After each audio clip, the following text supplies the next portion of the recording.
আসসালামু আলাইকুম। আজকে আম্মু রান্না করবে কচু দিয়ে গরু মাংস।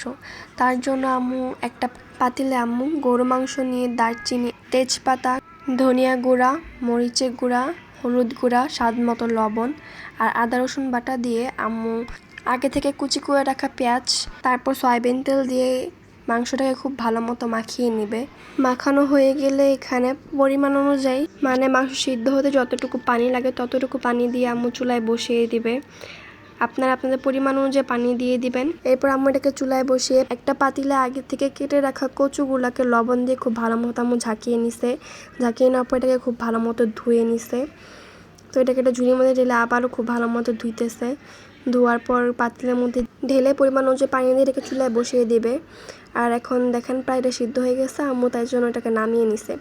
নামিয়ে নেওয়ার পর এখানে মাংসটাকে একটু লেগে নিতে হবে, যেন মাংসটা নিচ দিয়ে লেগে না যায়। এরপর এটাকে আবার ঢাকনা দিয়ে দিচ্ছে। এরপর কষিয়ে রাখা গরু মাংসের ভিতর আম্মু কচুগুলো ঢেলে খুব ভালো মতো এটাকে লেড়ে নিছে। লেড়ে নেওয়ার পর এখানে ঝোল অনুযায়ী পানি দিয়ে নিচ্ছে। আপনারা আপনাদের পরিমাণ অনুযায়ী পানি দিয়ে নেবেন। আর আপনারা কিন্তু কচু দিয়ে অবশ্যই ট্রাই করে দেখতে পারেন।